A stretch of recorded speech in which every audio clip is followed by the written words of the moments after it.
Thanks again to everyone for showing up today. We look forward to going in. I'm really going to be here to talk to you about photo papers and how you want to sort of take some of those beautiful files that you've created and get them off your computer and printed. So again, my name is Eric Luden. I'm the founder and owner of Digital Silver Imaging, and I'm with my good friend Veronica Cotter, who used to be a sales rep for a company called Oriental Photo. Some of you darkroom fiends will remember that great paper. Veronica and I then spent 13 years working together at Ilford Photo, and through the whole sort of transition as a photo company, kind of embracing digital and what happened in that whole area. And I left Ilford in 2008 and started Digital Silver Imaging, and Veronica is now at one of our favorite paper companies, which is called Hahnemühle, and I'll let her talk about that in a little bit. As I mentioned before, you know, I think if you were an analog photographer, you really had no choice but to print. You know, if you just shot film and looked at film, you really had no, you know, the end game was making prints. You went to a darkroom, or if you were printing color, you went off to a photo lab, but you always had a physical object in your hand. And I think the the downside of digital is we all become a little overwhelmed. We can take so many more pictures, and our hard drives store more and more space, that sometimes when I talk to people about getting prints made, they're like, they just feel intimidated. Like, I don't know what to print. So really our goal today is not a therapy session in helping you print more, but really just to talk about the joys and the beauty of printing and why it can help you sort of make that final decision. You know, when we look at images on our screens, or certainly on an iPhone, that are impossible to calibrate, they always look pretty good. Making that final choice to get something printed is hugely important. So I wanted to kind of talk a little about the evolution of what happened with printing and why I think that it's changed a little bit. So certainly kind of into the 90s and early 2000s, you know, as we got digital cameras, we know that printing really slowed down. Most people were, you know, trying to invest in maybe a home color printer, or they were sending things off to like a Snapfish or something to try to make prints. And certainly with the evolution of Canon and Epson inkjet printers and some HPs and some of the others out there, home printing certainly picked up and made it easier for people to start making prints at home, so that they could actually start looking at prints again. Because really, when you hold a physical object in your hand and look at kind of what you've done, to me, it's a far more enjoyable experience than a whole bunch of people huddled around a monitor. You know, take the experience of going to a gallery show or going into a coffee shop that has really nice photographs on the wall. You know, looking at prints is just like a group experience. It's just a far better way to enjoy looking at images. So one of the things that, you know, that certainly happened was that for a lot of people is that whether they were printing in black and white or colors, that they were sending their prints off to photo labs that were using either Kodak or Fuji paper. And certainly one of the problems with photo printing is the archivability and kind of the longevity of, you know, these color print papers. And you know, you can all attest to pulling out some color prints from a drawer and noticing the colors have shifted, they've faded, they've lost contrast over time. And we have a paper on our website about kind of longevity, and both Fuji and Kodak in their information talk about like 12 to 18 years at the most, in some cases less, that you'll begin to see some fading or shifting in colors. And with the advent of kind of the better inkjet printers at home, like the Canons and the Epsons for sure, they're new, you know, they're pigmented archival inks, and with the right combination of paper can give you a much longer lasting print that is, you know, probably has a better color gamut, to be honest with you, because you're dealing with sort of a legacy technology. If you think of photo papers and photochemicals, there's not a lot of R&D going into that material at all. It's just kind of, it is what it is. But companies like Hahnemühle and Epson and Canon are constantly improving papers and inks and printers. So that's really where the opportunities lie. So if you're sending your files off to photo labs, you know, and getting a whole bunch of smaller prints to make some evaluations, that's fine. But I would encourage you, when you go to make more prints that you want to print and hang up on your wall or frame or give to people, or if you're in a show, it's really wise to sort of think about, how long are these going to last? What's the archivalness of the paper and printer that I'm using? So So in terms of like that whole sort of photo based thing, I think what would be good is to sort of, I want to turn it over to Veronica here as we sort of move into the different paper options, because if you're used to sort of printing in a darkroom or sending things off, you're used to a photo based resin coated paper. And with Hahnemühle, what's really great is they offer a great range of photo papers and fine art papers that, depending on the application, we want to try to help you select the best paper for your application. So again, I turn over to Veronica Cotter, and she'll talk a little bit about the various papers and applications and things like that. Well, and first I want to thank Eric and Andrea for inviting me to join them. I think Eric alluded to it. The three of us have quite a history. We've known each other for close to 40 years. And what's that expression? No friend like an old friend. So when they asked me to join them, I thought, well, yeah, it's hanging out with my friends and talking about printing and papers. And Eric, you mentioned something about the experience of being at a gallery and looking at images. And that reminded me, a few years ago, I did an event with it was a vendor event for a dealer in Northern California. And Hahnemühle had partnered with Canon to make prints for people. And a young guy came in and he was kind of trying to figure out what was going on. So I explained it to him. And I said, do you have an image we can print for you? Just email it to us. And he looked at, he's looking through his phone. He goes, yeah, I guess this one will work. And we printed it for him. It was like he had never seen that image before. He started to tell me the whole story behind it. Oh, we were on vacation. It was the start of the day. We went and had breakfast, then we went for a hike, and this is what we saw. And I'd like to think that it was actually holding that print in his hand that had this influence on him and the recall of the details of his trip. So I am all about the power of the print. And in that presentation at the start of this, I copied ideas around images, and I think two stories around images are extremely fascinating and compelling. Okay, so back to what you asked me about. Yes, Andrea. So just before we really get into this, I just wanted to mention we've already had a couple of questions in the chat. So if you have questions, please put them in the Q&A, and both to Tom and Michael will get to both of your questions. So don't worry about that. And then after the presentations, we're going to talk a little bit about papers first, correct? And then we can answer those specific questions that you had after the presentations. So sit tight and we will get to those questions. And I just wanted to throw that out there, but that's what I wanted to add. So thank you. So photo versus fine art. For those of you that go back to the darkroom days, we refer to the photo papers as RC papers. They don't have the same longevity as the fine art papers. They're definitely more of a price point paper, but there's definitely a place for those papers. Say you're new to printing and you're really trying to sort out just looking at image on paper. It's a great option for that. You also have to look at where, if you're involved in some type of exhibit, where are the prints going to be displayed? A few times I've talked to people who got some of their first shows at a coffee shop or their hair salon. So there's some environmental factors that will definitely impact the image. So you don't necessarily want to go with a more expensive fine art paper. So a photo paper is the perfect choice. And the best example I can think of, on the East Coast in New York, you've had many years of Photoville. We had it 2 years ago. And if you've not seen it, they turned shipping containers into exhibit gallery space, which is, it's a remarkable idea.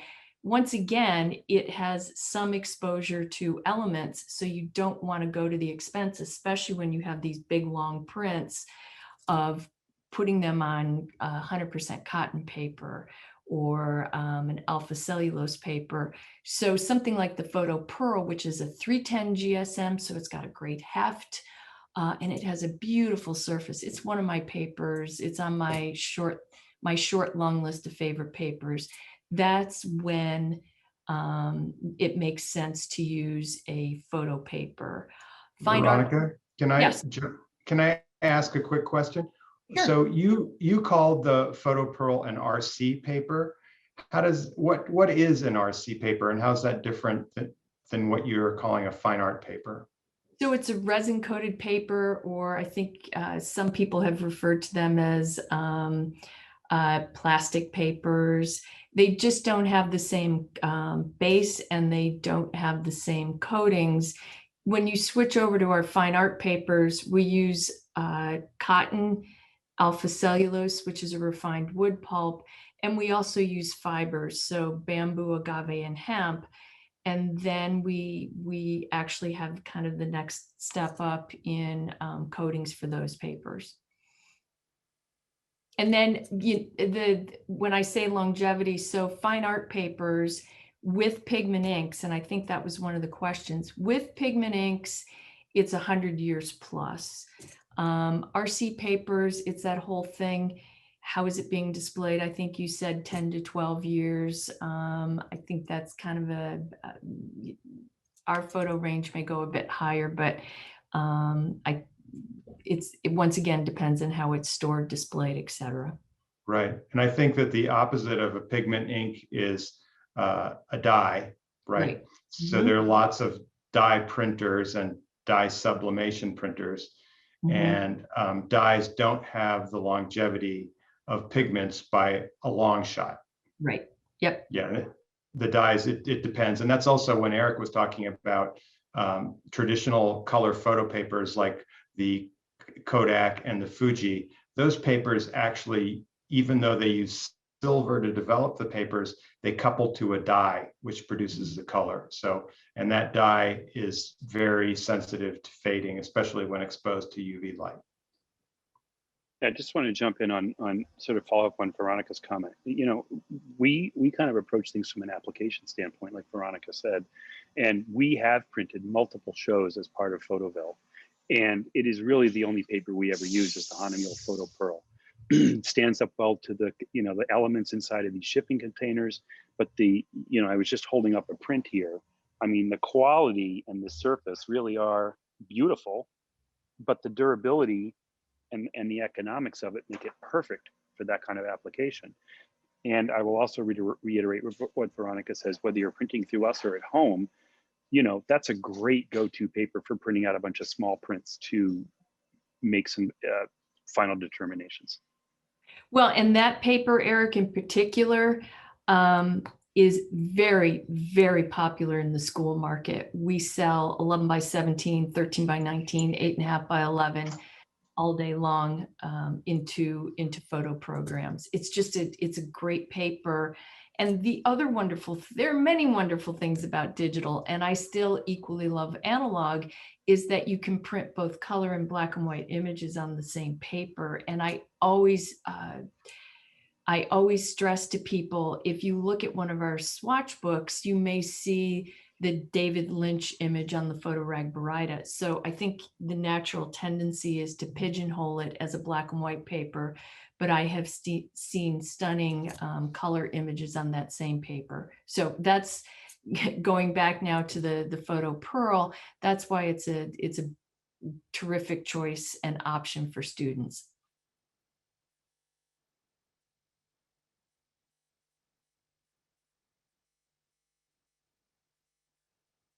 Sorry, Veronica, do you want to talk a little more about some of the other papers in the range that gosh. you guys have, in terms of your, I think if we're going to delve into papers on your side, I think we should just talk a little more about if you're not printing photo, then people, our questions then become to people, what have you printed on before? Do you like are you a glossy, semi-glossy, or are you more of a matte, printing matte? And I will say that there is no right or wrong. It really comes down to a personal preference. Absolutely. Absolutely. So do you want to talk a little bit about the range of fine art papers, both in the semi-gloss and the matte range that you guys offer? Okay, here we go. I mean, someone's probably going to have to cut me off because I could talk about papers for the next 2 hours. When you look, and I think Andrea put the link to our website in, when you look at the fine art category, it breaks down into the natural line, matte fine art, smooth, matte fine art, textured, glossy fine art, and then canvas. So within each range, there are a series of papers. The natural line, which is the newest, consists of the bamboo, agave, and hemp. They are all sustainably sourced fibers, and we work with suppliers that don't use pesticides. So the bamboo is 90% bamboo, 10% cotton. Hemp is 60-40, and the agave is 70-30. The percentage of cotton that's in there, so when we make paper, as it's coming off the coating machines, the sides get trimmed off. So they repulp that cotton, and that's the cotton that goes into those papers. They're all warmer toned papers. The bamboo is the warmest of the three. The agave and the hemp have the same white point or base tint, but the agave has the most texture. And I'll talk a little bit about texture in the context of agave and then a bit more with the textured range. I thought, coming from darkroom into digital, that texture would soften the image. It does the exact opposite. It gives it a lot of depth and dimension. And the agave, I've had a number of people tell me that it reproduces blacks beautifully, that it has a great Dmax. So that's the natural range. I will also tell you that 5% of the proceeds from the natural range, both on the digital fine art side and then the traditional fine art side, so traditional with sketching, watercolor, sketch pads, etc., 5% go to fund both regional and international programs, all environmentally focused. For instance, we support a program for baby elephants in Kenya and to plant trees to stop mudslides in Colombia. So they're beautiful papers. I know that DSI uses a few of them, correct, Eric? Yep, I was just going to pull those out. Oh, am I on mute? No. And there's something about a warmer tone paper that works really well. That's the bamboo, and that's the agave. Bamboo is a little bit smoother, but you can also see that the bottom one is the bamboo is, trying to get that into the view there, a little bit warmer than the agave, but both really beautiful matte papers. And warmer papers are great for skin tones, but I've seen a variety of subject matter in warmer papers. But it really goes back to what Eric was talking about, personal preference. It's an aesthetic choice. So then we go into the smooth papers. Photorag. Photorag's available in a 188, a 308, and a 500. And the Photorag 308 is the most popular paper across all brands worldwide. And anytime you see Photorag in the name of any of our papers, you'll see that it's trademarked.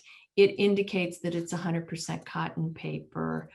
And there are variations. So then there's Photorag Ultra Smooth. There's Photorag Bright White. And then there's a paper in there that often gets overlooked. It's the rice paper. And it's 100 GSM. It is not a traditional rice paper in that it doesn't have the embedded fibers, but it is translucent and it has a really good heft to it. You can lay a lot of ink down on it. It won't buckle. I know people that fold it, crease it, stitch it for a variety of applications. So as you're looking at a swatch book or thinking about papers, I know photographers that use rice paper for books. We've used it to create window shades in our mud porch, decorative lampshades. It really has a number of creative applications. Also in the matte smooth range, we have two double-sided papers, Photorag Duo and Book and Album. The difference between the two, Book and Album is a grain-specific paper, so the grain of the paper goes in with the binding of the book. The textured range. So once again, I want to stress this point that textured papers, I used to think would soften the image, but there is something about that texture that when you see the print, it kind of draws your eye in and you just want to get closer and look at the details in those images. So in that range, There's the William Turner, which by far has the most texture. And William Turner comes in a 190 and 310. Last year, I did a presentation with Canon, actually, and one of the tech reps at Canon absolutely loves the William Turner. We've actually renamed it the Dave Thompson paper because he is such a big fan of the paper. So I put him on the spot. I said, Dave, how would you describe the paper? And he thought for a minute and he said, handmade. And it really does feel and have that look of a handmade paper. Then another one of my favorites is the torchon. The torchon has a bigger pattern to it, but it creates a beautiful border for the image. So most people print with a border so that that texture of the paper really complements the image. There's Albrecht Dürer, there's German etching, and museum etching. And I would say of all of them, the German etching and museum etching have the most subtle or refined texture. It's still there, but probably, as I said, the most subtle of all of them. And of all of them, the museum etching is the heaviest at 350. So now, Eric, I'm going to put you on the spot. You print with a textured paper, correct? Eric, you're on mute.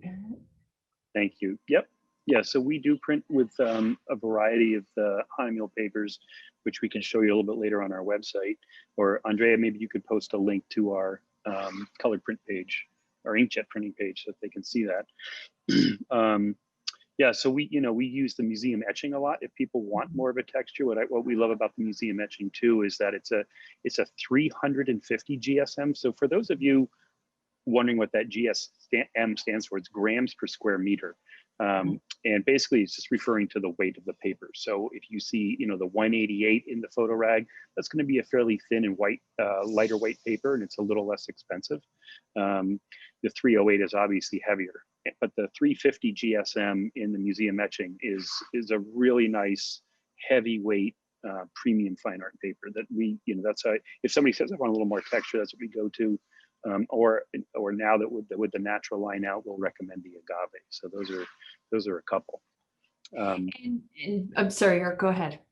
So I was going to say to people, and I'll have Veronica speak to this from their side in terms of offering this. Obviously people say, oh, I don't know what to print on.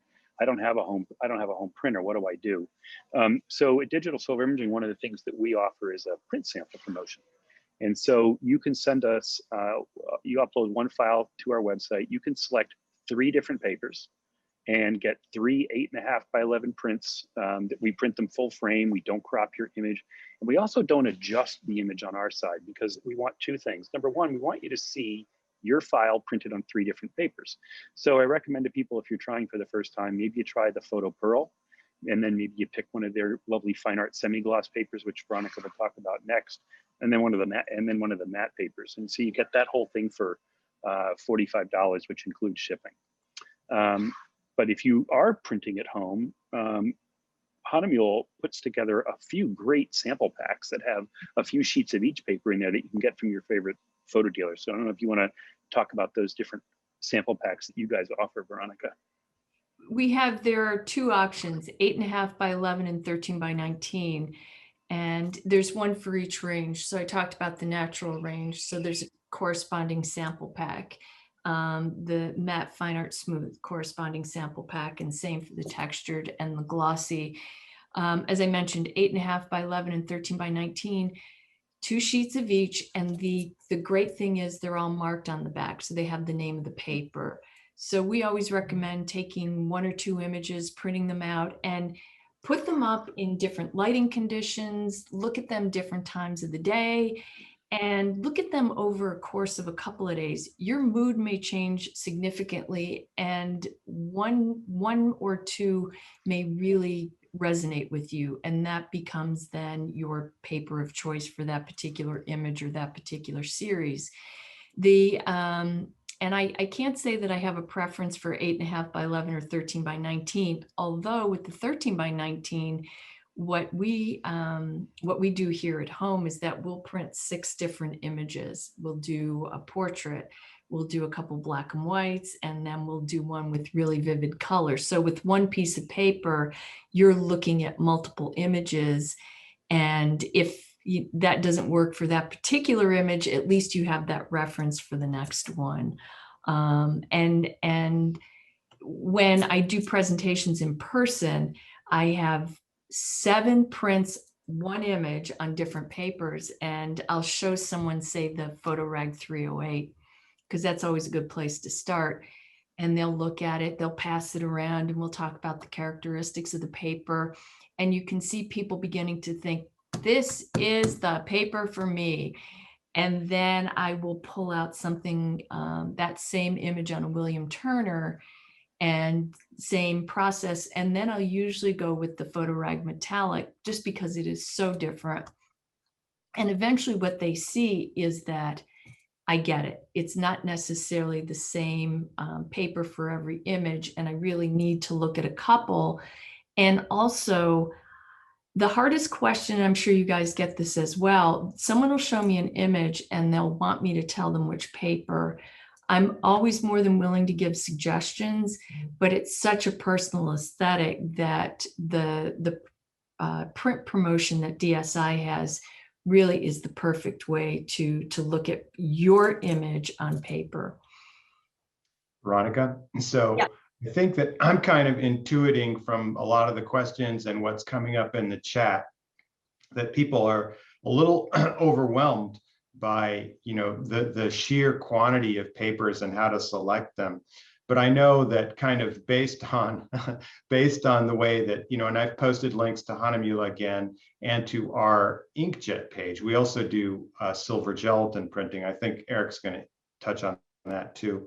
But I think that a way maybe for people who are a little overwhelmed is if they're on the Hahnemühle site, that perhaps they should also look at the way you've categorized your papers, just like we talked about sooner. So perhaps if it's for an exhibition that's hanging in a gallery, you would want to consider a fine art paper. Like you were talking about earlier, if it's for an area that might have some adverse atmospheric conditions, you might want to look at an RC paper.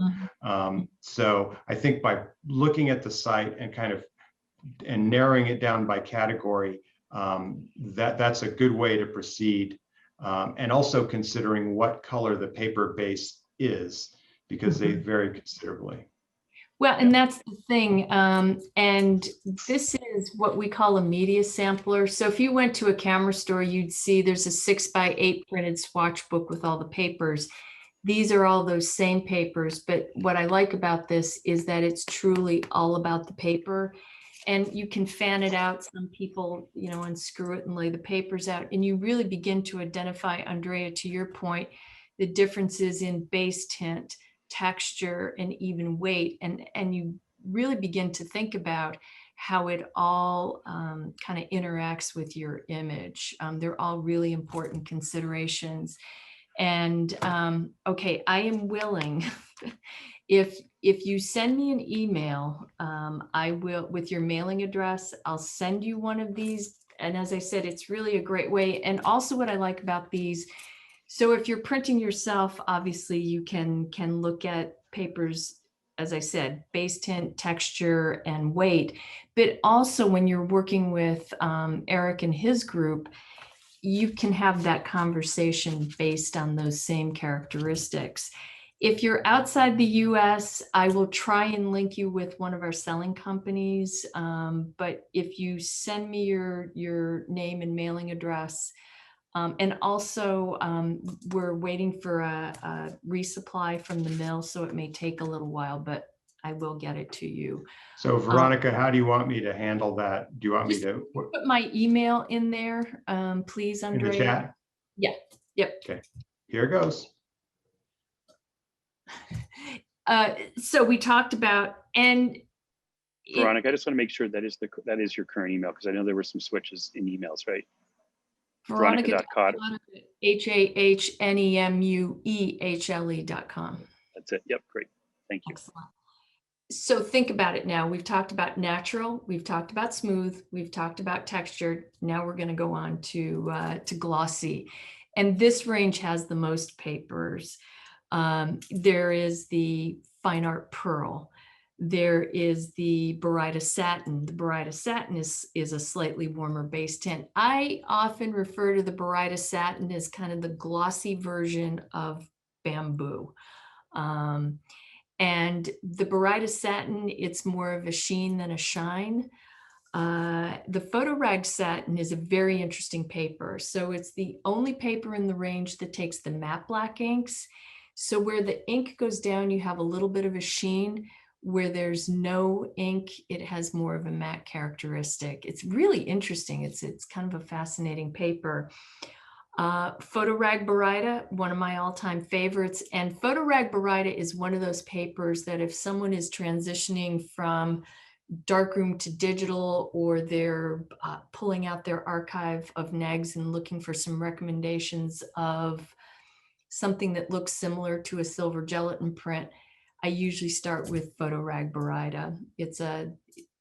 When you look on the website, it describes it as a high gloss. I don't think it's a high gloss. I think it's more like what we would refer to as an air dried gloss. It's a 315 GSM and it's got a little bit of texture. And as I said, air dried gloss. Photo Rag Pearl, Photo Rag, so it's 100% cotton, slightly warmer. Another paper that I recommend. The Fine Art Baryta, so if you compare that to the Photo Rag Baryta, it has a little more gloss, a little more texture, and it's a cooler base tint. And it's a 325 GSM.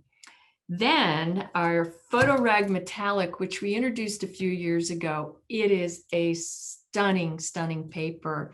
Usually when I say metallic to people, they're thinking polyester base, high gloss. This is not that paper. It's 100% cotton.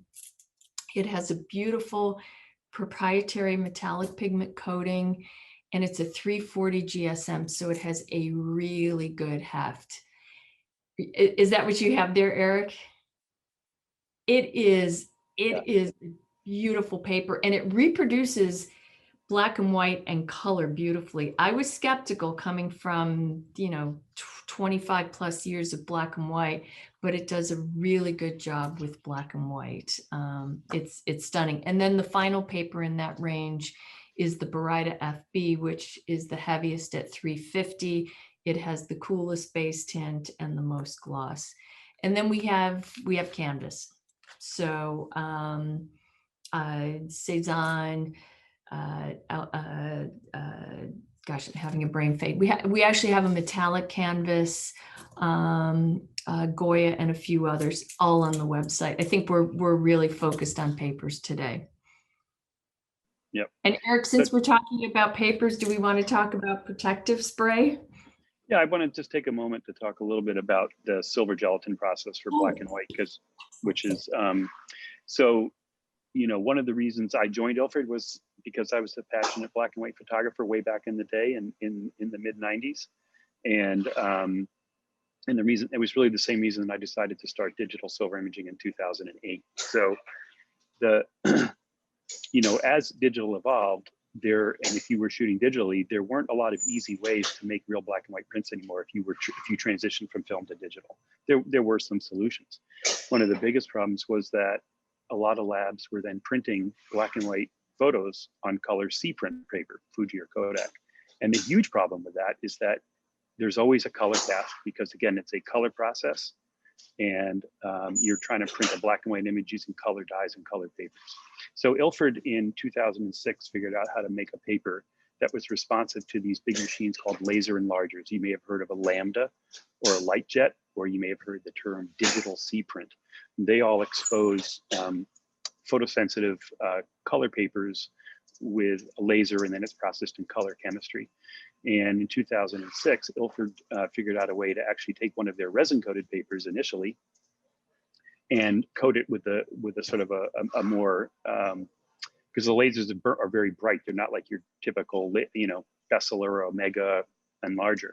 So they made a resin-coated paper that could actually be printed, exposed in a laser enlarger, and then processed in traditional black and white chemicals, so that the result, was a resin-coated, as you can tell, it's plastic-based, right? RC print, but The beauty was that it was completely neutral in image tone, and there was no color cast at all. And about a year or so after that, all the artists started saying, well, if you can coat a resin coated paper, the fine art world really wanted something on fiber. So again, it took them a little while in R&D, but then they produced a fiber-based paper, which is a true silver gelatin Ilford fiber-based paper for you old darkroom printers. It's coated on the old Ilford Brome Gallery base. And so it has a very high silver content. And that still goes through our Lightjet 430 laser enlarger. And then it gets processed in a custom built black and white fiber processor. So I'll give you a little spin here of our lab. I can turn this camera slowly around here. And there's our darkroom sink over there. And that big gray machine is a 52-inch custom built black and white paper processor, so that it has developer fixer and a total archival wash process. And I'll just keep going a little bit so you get a little quick tour of the digital silver imaging workspace in our lab and all the things that we do here. So, but the beauty then is for people who are classic, really want a true black and white classic print, you can get a silver gelatin air dried gloss fiber print. We can use selenium toning, which I did a whole bunch of prints the other day in the sink. You can selenium tone your prints in real chemicals. So again, this is, and it's additional cost, but we run it through selenium toning. Or we use a really beautiful toner from PhotoSpeed, and it's a sepia. So hopefully you can kind of get a little understanding of that. But again, this is not— Back up a little bit, Eric. Back the print up a little bit. There you go. Yeah, so it's, but again, that is run through chemicals. So it actually tones the base of the paper as well. So, so again, it's another option, you know, for purists. And we have a lot of clients that really want a true silver gelatin print for their black and white papers. We have that as an option, and it just makes again, museums, galleries, and people who have had darkened experience get that option. And that's not to say we won't print black and white on some of the fine Hahnemuhle papers. You know, we recognize there's only one surface for the fiber, and if you're a diehard matte person, or you know, want to see something with different textures or different look, you know, we will certainly print your black and white on any one of those fine art papers that we just discussed. So, and then in terms of like, sorry, Veronica was going to talk a little bit about how to protect prints. And I think that that's an important discussion, because a lot of people ask, okay, so now I printed it. How do I protect it? Do I need to frame it? What if I don't frame it? What if I just want to mount it and put it on the wall? So I know that Hahnemuhle makes some protective coatings that Veronica can talk about that we can apply here in the lab for you. Well, and I just wanted to say, boy, there is nothing like holding a silver gelatin fiber-based print in your hand. I mean, we still have a darkroom here at home, and I think it underscores what a remarkable time it is to be involved with image making. I mean, Eric, you know this, Ilford's film sales are up, and it's the, you know, under 30 demographic that have discovered film. So do they choose to go in the darkroom? Maybe they're scanning and doing digital output. You know, for those that have an archive of negs, maybe they have access to a darkroom, maybe they don't. But the bottom line is, it is a wonderful time to be involved in image making. And Eric brought up when to use, why to use a protective spray. And this is purely my opinion. So if a print is going to go behind glass in a frame, you don't necessarily have to spray it. But if it's going to be handled, say that you have a portfolio of prints and you're going to portfolio reviews, you'd like to think that most people are going to have gloves on, but if not, there's a chance that they're going to be handled quite a bit. With textured papers, because especially with the William Turner, it's a highly textured paper. So by spraying it, it almost locks the fibers into place. Let your print sit for 24 hours before you spray it. And there are as many methods of spraying as you can think of. So I know a few people that go north, then they go south, then they go diagonal. But if you look at YouTube, there are a number of videos that kind of show different processes, you know, this way, that way, then across that way. Usually, you know, 2 to 3 passes should work. And as Eric mentioned, Hahnemühle does have a protective spray that works quite well and provides extra UV protection. We're actually in the process now of trying to really determine how many extra years. I've heard 30 years of UV protection, but I'm sure once we have the results of those tests that they'll post it on our website. And Eric, you're doing, Veronica, yes. I have a question. How do the sprays, and they come in a variety of types and surface types, correct? Yes.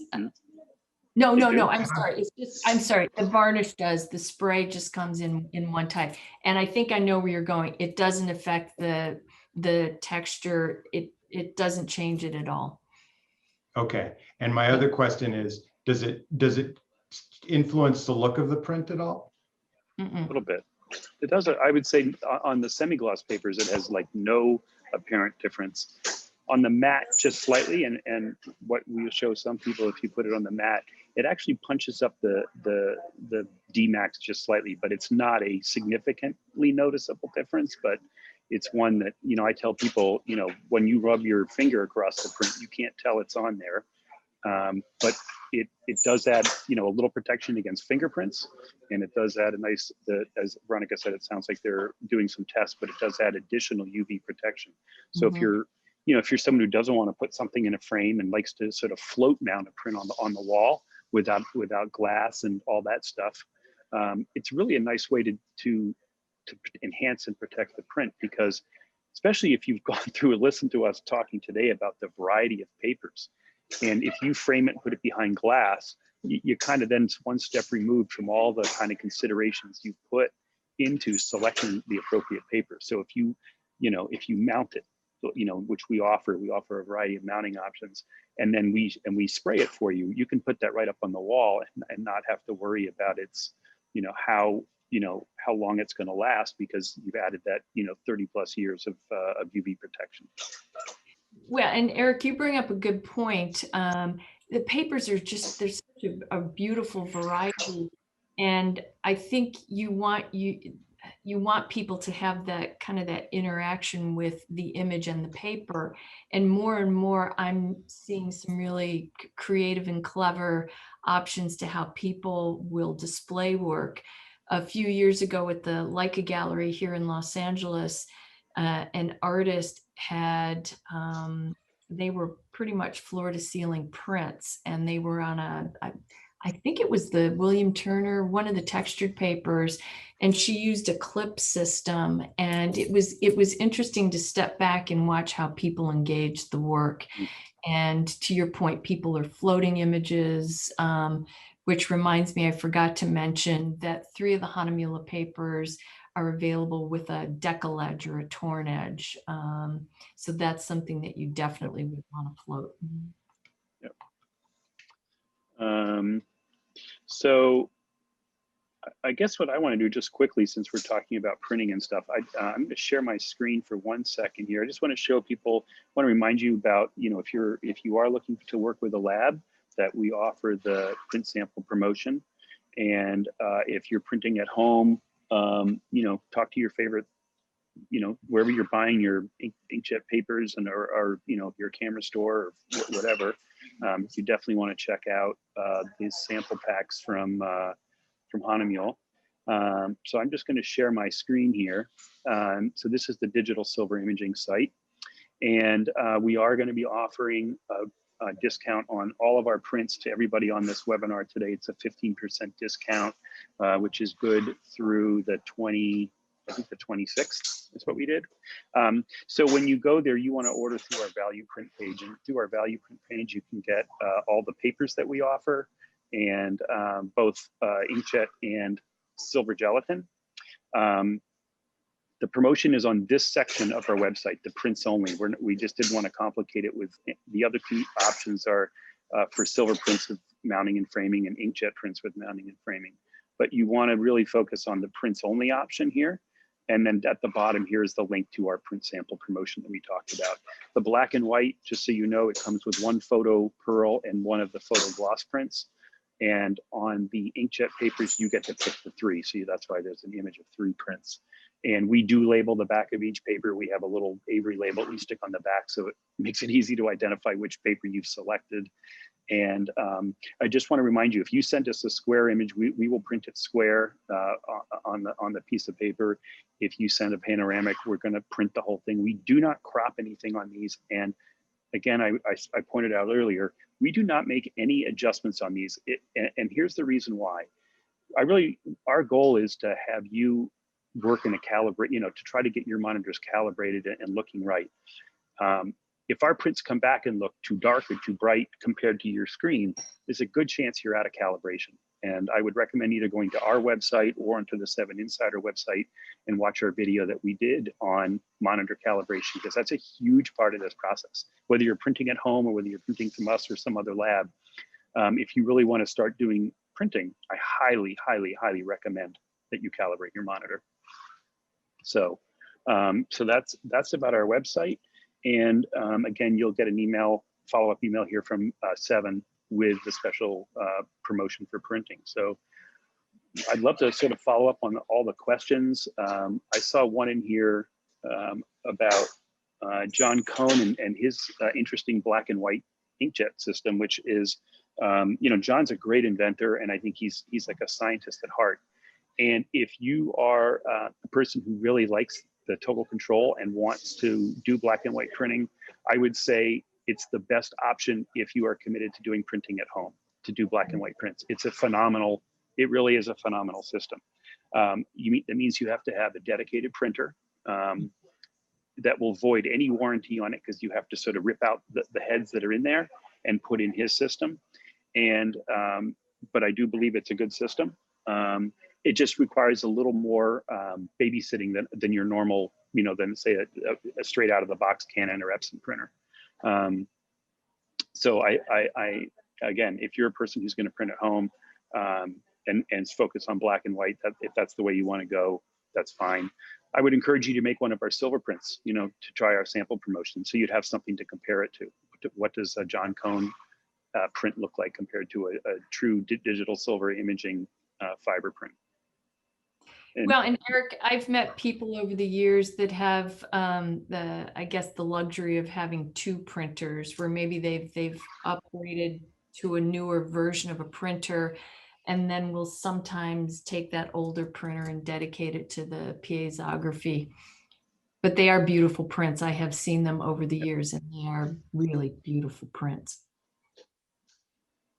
So Andrea, do you want to kind of walk us through questions? I did see Sure. another one in there, but why don't you go ahead and see what we can help answer? Yeah, so I'm just going to try to go through these in order as people ask them. We had a question about sugarcane paper.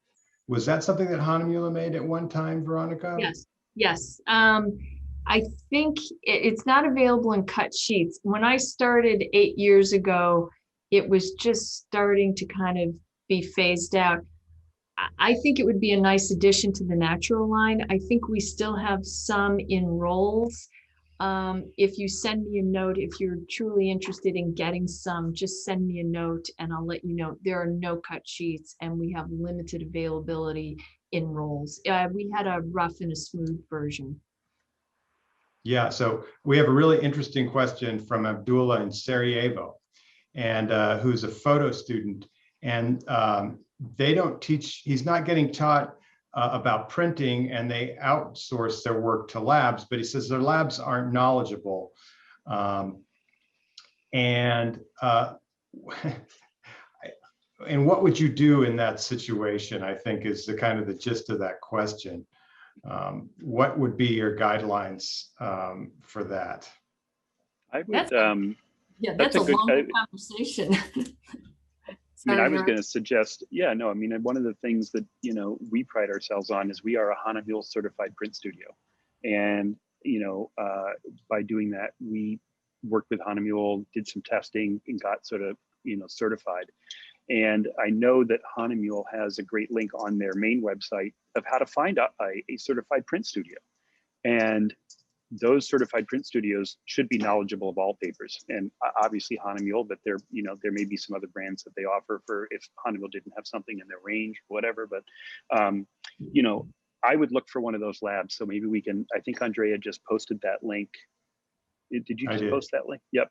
So yeah, so that's and they go and that is a worldwide lab locator. Okay. So I have a question, which is they want to know what kind of print is good for aluminum die bond. I assume that's to mount on die bond. What kind of paper is good to mount on die bond? Really, Veronica, I'll answer that just because we do a lot of mounting here. But so we mount our silver prints onto die bond or aluminum. Just so you know, we're working on a large series of prints right now that. For any of you in the New York area, want to go to the Whitney Museum, we have a large series of prints that are on the wall there from Dawood Bay. They're all 48 by 60 silver prints. But really, any one of Hahnemühle papers mounts absolutely fine to die bond. We use a very good pH neutral adhesive. We cold mount them using a 60-inch wide press. So we have not had any papers not work well.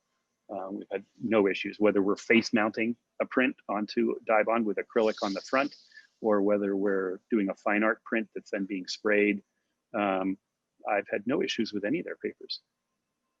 So Eric, do you think that environmental factors make any difference in the paper you select? Like for, let's say it's going into a very humid environment as opposed to a drier environment? We get asked that question a lot. I mean, I know some people want to hang a print in their bathroom, or maybe near we did a job for a restaurant, and in that case, what we really recommended was face mounting, because face mounting encapsulates your print in between a backing material, whether it's aluminum or die bond, and then the print literally has an optically clear adhesive on it, and the acrylic goes right up to the front of the print. It's a beautiful look. And it does create a sandwich that really kind of helps prevent moisture from getting in and damaging the print. So if it's super humid, that's one way to do it. I've also seen people just, if you get a print with a frame and put some paper backing on it, that can certainly help as well. And I was just gonna, and Eric already covered it, face mounting. I know that our Photogloss Baryta works really well with face mounting, and it's the perfect expression. It's sandwiched, and a lot of time those are the prints that you see in hotels or department stores, et cetera, where it's a high traffic situation, but they're beautiful. Yeah, so I'll just show you this. Give you an idea of what this is. Actually, this is how we do proofs for people. I don't know, Andrea, can we see that okay? Yeah, that looks good. So this is the entire image printed out, so the person can see the whole thing. This was going to be a part of a triptych and a panel of images, right? But the final size was going to be I think 24 by 36. So what we do is we take the image into Photoshop, size it to 24 by 436, and take a section of it that will fit onto this 13 by 19 sheet. So if you're wondering about colors and detail, and is your image going to hold up to a size you want, we can make a proof for you ahead of time. It's not expensive, but you get the whole image here, and then a section at 100% on this side. And we do that on all our papers, but this happens to be one that we did do face mounting for a person, so for one of our clients. So this is the Hahnemühle Photogloss that we do a lot for our face mounting clients. So I think a proof is good for somebody who's going to make a larger print and wants to see how it's going to basically look enlarged, and also to kind of check their calibration and make sure that it's a good match for the paper. And that's another way to go about it besides our print sample promotion. So James asked for a sampling portfolio, what type of paper and what size print do you recommend? He says the images are digital fine art and graphic in nature. So Andrea, can you repeat the first part? Yeah. Sure. So James is putting together a portfolio, and he wants to know what type of paper you'd recommend, what size. Portfolio, I'm going to assume maybe for portfolio reviews or to show clients, galleries, etc. I'm a big fan of 13 by 19. And actually Hahnemühle has, it's a limited edition and it comes around every couple of years. This year it is the natural papers and the photo rag metallic, and it's 50 sheets of paper. You get the 50 vellum interleaving sheets, and you get a pair of the cotton gloves, and then you get some certificates of authenticity. It's a great value for money, but even if you don't use any of those papers, I'm still going to say 13 by 19. It's a nice size that if you're saying you go to the Palm Springs Photo Festival or you go to Photo Lucida in Portland, it's a nice size. It makes a beautiful presentation. You can move the prints from one side to the other. And also when you're not using it for that application, you can just start to stack them and store the work and then mark them, appropriately. So 13 by 19. Those papers I mentioned are certainly good options, but I will say you can never go wrong starting with PhotoRag 308. That is, as I said earlier, it's the most popular paper across all brands worldwide. I think part of that is it was one of the first digital fine art papers we offered in the late 90s, and people standardized on it. And it's a beautiful paper. My husband's a photographer, and I would say of all the papers he uses, that's his top go-to. One of the things too, just about, I was just going to just chime in as well, Andre, just quickly on the portfolio review side for whoever asked that question. People say, well, I don't, my prints are, I want my prints to be big, and I don't know, I don't want to show people 13 by 19. You could do what we do for our print sample.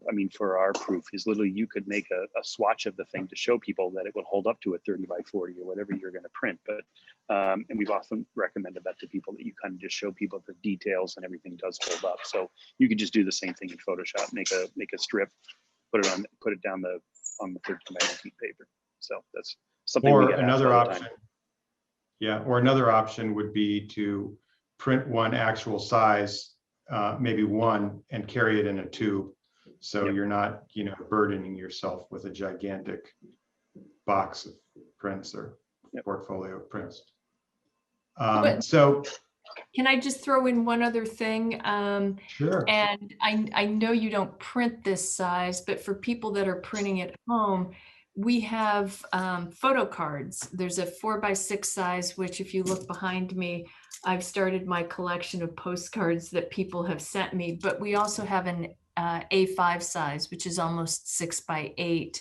And that might be a nice option because you can then, always have it with you. And depending if you're traveling a distance, can't pack a 13 by 19, that might be a good option as well. Can you hold it, Veronica? Can you hold up? That is a great thing. Can you hold up that tin again? Because this is Hahnemühle's one of the only papers, the only company I know that do this. Not only is the paper really good, but you get this great metal tin to carry your prints around it. It's awesome. And the paper in both the 4x6 and the A5 size all have the rounded corners. The other nice thing is you can actually print on the back. It's not coated, so you can't do an image, but you can, it holds up really well with text. So we've started making our own postcards, and literally this is a selection of postcard. I just got my first international postcard from the Netherlands. I'm very excited. So that's my collection back there. And people use them for promo cards. So they will print their website, social media links. And when they do a portfolio review, or if they're trying to connect with a gallery, or to get work as an intern or an assistant, they put a beautiful image on one side and then contact info on the back. I've seen people send out invitations with the larger size where it's the image on the front and the details of the show on the back. So that might be enough. We're at the hour mark here, so we're just going to hustle through a couple more questions here. So Ted asked, 45 USD includes shipping to Canada, and I assume Ted's asking about our print sample promotion for our digital silver papers, the DSI digital silver prints. Eric? So we can ship that. So the cost of the paper sample promotion is actually 36, and then with first class postage, we add $6 for US. I don't really off the top of my head know exactly what first class is to Canada. I know that priority mail to Canada, I think, is like $21, which we could mail that way. And, first class is, probably somewhere between $10 and $12 because they're 8.5 by 11. It so is. I'm going to assume it's a bit. Yeah, so Ted, just send us an email and we'll get you exact rates. So we have another question, and I'm going to kind of combine this, but Jeffrey asked about the longevity of matte paper with an all black ink set and varnished. And I think we kind of touched on the varnish, but I just want to say that I posted this earlier. I posted a link. We have a post on our site on a blog post called How Long Will My Print Last? And I put that link in the chat. And it's a chart comparing chromogenic C prints and digital C prints and inkjet prints on fine art and dye prints and all that in that article. So that tells you how much they last. But I think that just the question here, I think it's for if you're using a pigment ink like from Canon or Epson or HP on a fine art paper that is acid-free, archival, basically about 200 years. And I don't think, and then the varnish may help a little bit if it's got a UV inhibitor in there, especially if it's displayed. So Andrea, you're talking varnish. We do make varnish, but that's for canvas. Or do you mean spray? I know some people are doing creative things with mixed media where, they'll paint an image and then varnish. So I just wanted to. Right. So the longevity of your print's going to kind of depend on each component part. So I know that in painting varnishes, a lot of them will yellow over time. So depending on the kind of varnish you're using, that might be an issue. So that might be the weakest link in your archival quality of your print. And apropos of sprays, Robert asked, when do you need to use the spray? Which papers? ? Well, it's that thing, if it's going to be handled, I mean, with the glossier paper, they tend to fingerprint. So I would say if it's going to be handled at all, definitely anything in the glossy fine art range, excuse me. And with the textured papers, to kind of lock down those fibers, especially if it's not going to go behind glass, I'd recommend it for textured. And then for the smoother matte papers, and I'd consider the natural line in that category as well. Once again, if it's going to be handled, if it's not behind glass, it's never a bad thing to spray your prints. Andrea, I was going to ask, go ahead, Eric. I just was looking at some of the questions, and I was going to answer two questions that Ted asked about stuff. One was about piezo printing, and is that a cone print? Piezo print heads is just a technology. So the piezo print head are what people are using today in, advanced fine art inkjet printers. And then Ted, your other question is a great one because it's about paper size. And if you think about paper sizes, they were kind of all geared originally to 4x5 film. 4x5, 8x10 film, 8x10 paper, 16x20, all kind of worked really well for that aspect ratio. So when 35 millimeter came around and became so popular, there really was no photo paper actually that was, proportional to, people say I want an 8x10 print, but they send us a 35 millimeter aspect ratio, which is a 2:3 ratio. So in terms of what happened in the printing world and why our inkjet papers are all kind of odd sizes, is that comes out of the tabloid and the magazine printing world, because that's where inkjet printers started. So 8.5 by 11, 11/17, 13/19, Super B, all these different sizes were all driven by that part of the world.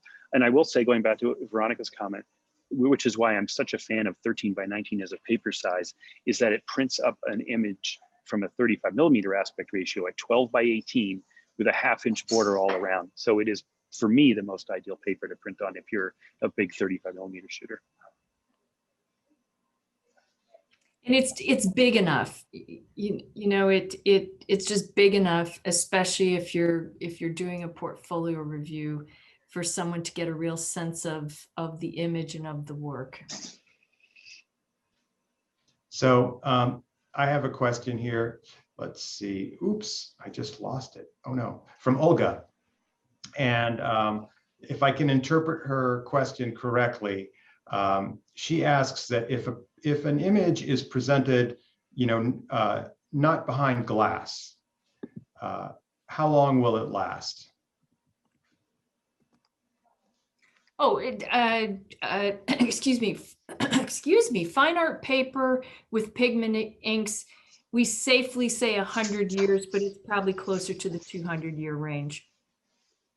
And it's I think that, how is it displayed? How is it stored? But yeah, and I think the question too, again, we kind of go back to the spray. If it's a pigment print, that having it sprayed is a great idea, especially if it's not behind glass, because what you don't want is somebody flicking or some particle of liquid to land on that print, and the sprays will protect it from that. Because if it's not sprayed, then you're pretty much toast. And Charles, Eric and I both put my email in there. Make sure you have the dot between Veronica and Cotter, and that you have the extra E in there as well.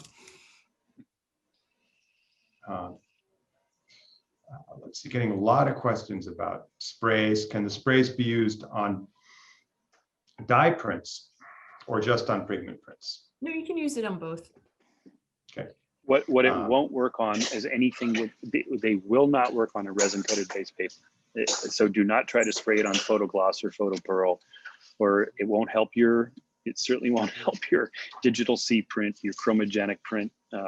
They are what they are. So it's only good on the fine art range. Right, absolutely. Yep. Jay asked, what's the advantages of C print over inkjet? And other than C prints are very inexpensive, there really is no advantage. Some people like the way C prints look, but other than that, an inkjet print is a far more superior archival product. For color.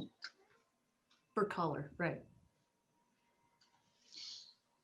Let's see. So Jennifer asked, she's struggling to use heavier papers on her Epson P900. And I think, Jennifer, you should refer that to Epson to see if there's a way, and specifically talk to them about weights and tips. And generally I'm sorry to cut in, Andrea. So generally Sure. The thicker papers have to be fed, have to be back fed if it's really thick. Yeah. Which there's a slot in the back of most printers for that. And then you also want to go in, and there are some settings for what they call the head gap, which is how far the print head is from the paper. And if you're getting a lot of head strike, meaning that's hitting the edge of the paper, that is a result of that head gap. So that's about as much technology as I can give you on it. But I would if you're still having trouble, I would reach out to Epson. Well, and also, Jennifer, I would also offer to put you in touch with our tech applications specialist, Travis.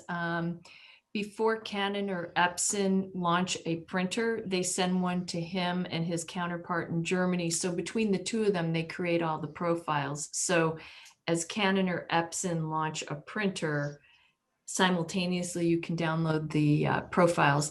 And I have to say, Travis has figured out every iteration of issues with printers. He said to me once, and it made sense, printers are like people. No two are exactly alike. So if you send me a note, if you don't have any luck with Epson, send me a note and I'll put you in touch with Travis. And I'm sure he will make some really useful recommendations. I just, one other question I saw come in here, Andrea, was to get the 15% discount on our print only offer, stay tuned for an email that will come out from 7 Insider, and that'll come out an email from them. I think that'll go out within the next maybe 48 to 36, 72 hours. I forget how long it takes, but just, you will definitely get an email with that.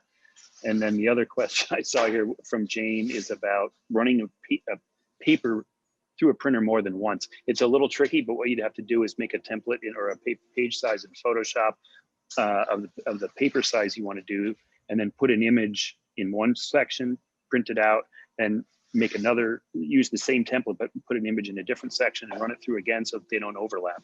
That's the only way you can do it that I'm aware of.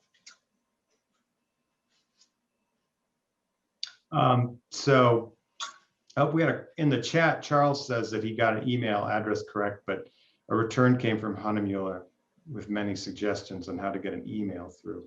Confusing. That's interesting. Let me repost your email, Veronica, and see if that's the problem here.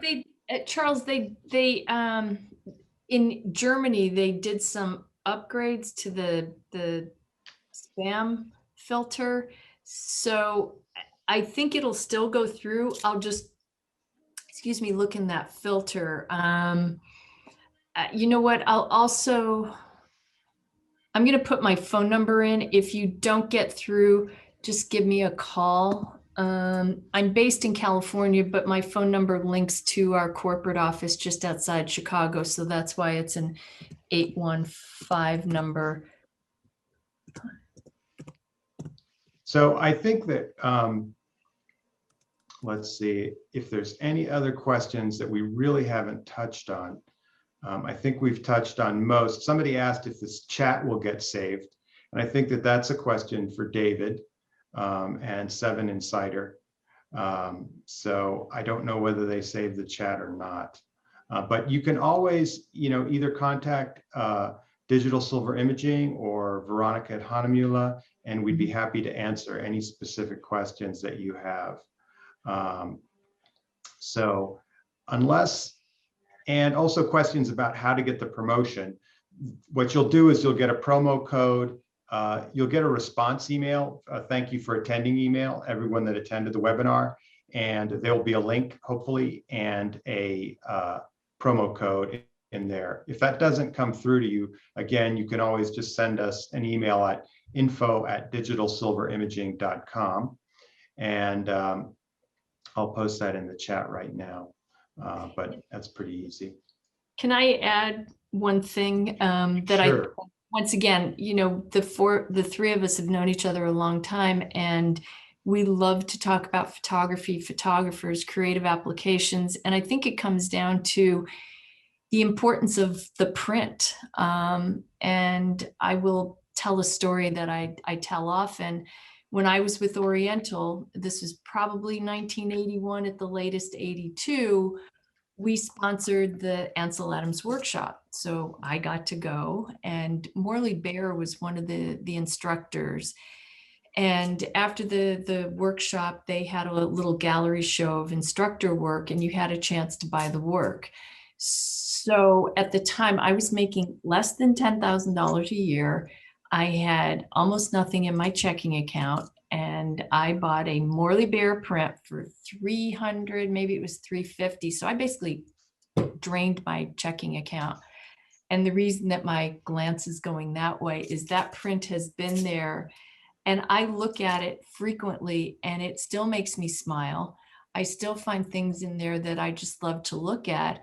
And also it reminds me of that workshop in Carmel and the amazing experience and the incredible people I met, one of whom I am still friends with to this day. So the power of the print is enormous, and I encourage everyone to print, whether it's 4x6 or larger. just print, share work with people. You know, when we used to go to dinner parties, and I'm sure we will in the future, people bring wine, we bring a print. So go forth and make work. Yeah.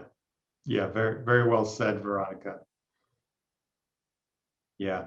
And Eric injured himself in the service of printing. So Ted asked that question, what happened to his finger? So to get our customers prints, basically Eric will put his limbs on the line. Yeah, thank you, Eric. Again. Don't do that again. Yeah, we won't. But Andrea, we pretty much gone through most of the Q&A here, I think, right? I think so. Yeah. So, and of course we're at our mark. We're well beyond our mark. So I just want to reiterate what Veronica said about printing. Whether you do it yourself, whether you do it through us or another lab, just try to pick some and make some prints, and you'll sort of easily recognize the difference of what happens when that experience of holding something in your hand versus looking at a monitor. And the other thing is to keep in mind that when you're looking at something on a monitor, it's backlit, and it's a very different experience than what it looks like when you're holding it in your hand. You'll have a different experience and different connection to it. So we really want to encourage all of you to check out our website, seeing all the things we do. We like to be a resource. We have a lot of interesting things that we post there, and so does Hahnemühle. So really want to thank David at 7 Insider and everybody at 7 who have helped us put on this series, and remind people to stay in touch. We've got another one coming up. So thank you to David. And again, really great thanks to Veronica for joining us today. And yes, we have known each other for almost 40 years. I can't believe it. And just want to thank all of you for attending and spending time with us today.